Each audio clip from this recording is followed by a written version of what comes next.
7 Austin News at 5:30. A photo found at a California estate sale may reveal more about a legendary baseball player. After years of research, a woman says the photo, which has not been made public before, might just be Babe Ruth. Fox 7 Austin's Meredith Aldis is in the newsroom with the story. Meredith.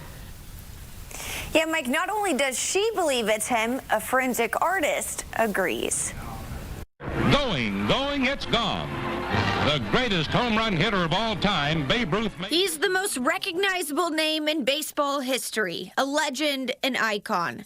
But what if part of Babe Ruth's story has been missing? So I call it the lost years of Babe Ruth. Years before the pinstripes and becoming the Babe, George Herman Ruth Jr. was born in Baltimore in 1895. His parents sent him to St. Mary's Industrial School for Boys, where he was already becoming baseball greatness.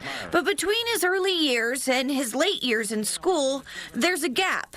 No photos. Until now. My family were antiquers, and I sort of have a knack for it.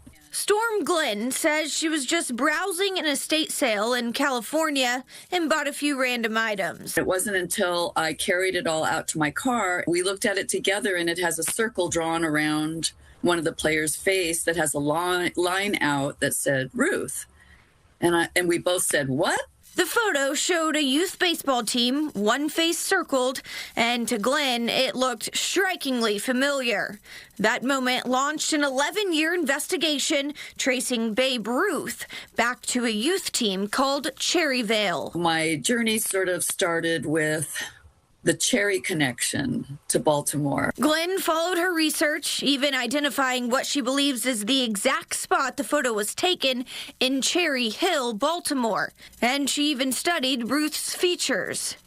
Besides the dip in the eyebrow, there is a resting spread of his pinky finger that kind of sticks out. Ruth, being a left-handed thrower, was always putting his pinky in the thumb slot for all those years. The more she compared the image to known photos of Ruth, the more convinced she became. Still, Glenn wanted confirmation from someone who knows faces better than almost anyone.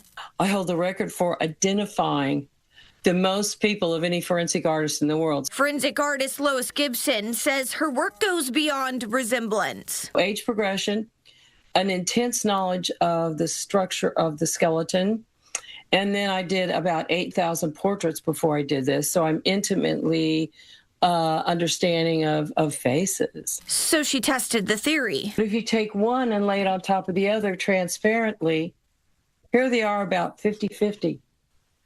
It's impossible for it to line up this well. It lines up almost perfectly. Her conclusion? Yeah, I'm positive. Glenn now believes Ruth played on multiple youth teams. I have discovered him playing on the Newsies and the Bayonne, and then now the photo. Really, those two previous things boost up the Cherryvale photo because it shows that he did play out in Baltimore away from St. Mary's. And this might just be a new chapter in the story of a boy who became baseball's greatest legacy. I asked, how much do you think this picture is worth? Her simple answer, a lot of money. She's set to meet with the Ruth family and show them her findings next week. Mike, back to you. All righty. Thank you, Meredith.